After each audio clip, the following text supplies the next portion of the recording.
এদেশের টাকাগুলো বিদেশে পাচার করে তারা বেগম পাড়া তৈরি করলো। আমরা শরিয়া বলে থাকি, অনেকে শরিয়া শুনলে ভয় পায়। আমরা আমেরিকা ভারতের ইনসাফ দেখতে চাই না। 54 বছর চলছে স্বাধীনতার বয়স। যেই আশা আকাঙ্ক্ষা নিয়ে এদেশের মানুষ জীবন দিয়েছিল, পঙ্গু হয়েছিল, বহুত মা তার সন্তানকে কোলহারা করেছিল। মূলত 3টা মৌলিক চাহিদা: সাম্য, মানবিক মর্যাদা, ন্যায় বিচার প্রতিষ্ঠা।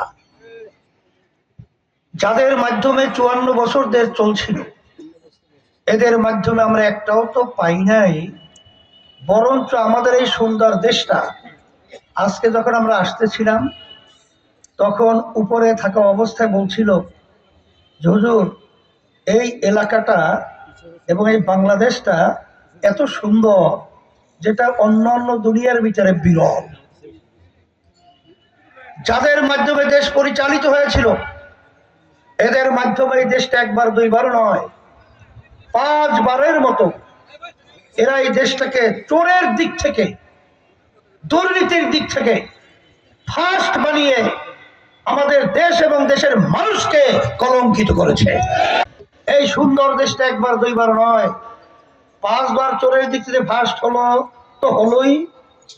আবার হাজার হাজার মায়ের কোলগুলো সন্তান হারা হয়ে গেল। এদেশের টাকাগুলো বিদেশে পাচার করে তারা বেগম পাড়া তৈরি করলো। এ দেশে বসে অন্য দেশের প্রেসক্রিপশন অনুযায়ী দেশকে পরিচালনা করলো।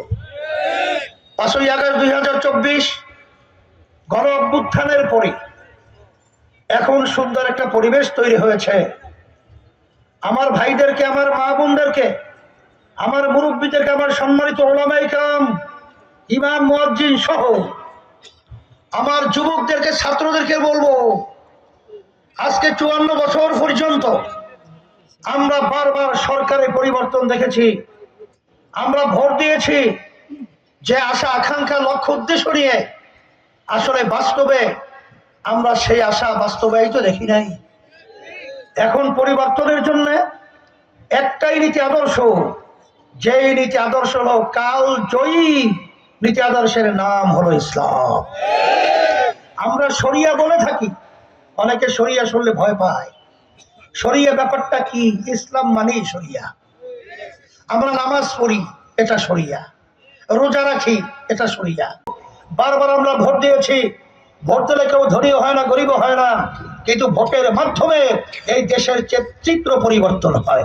যখন আমরা ইসলামের পক্ষে একটা বাক্স ঘোষণা করেছিলাম, তখন বাংলাদেশের মানুষ স্বতঃস্ফূর্ত সাড়া দিয়েছিল। মানুষ অধীর আগ্রহে দিন সময় গুনছিল।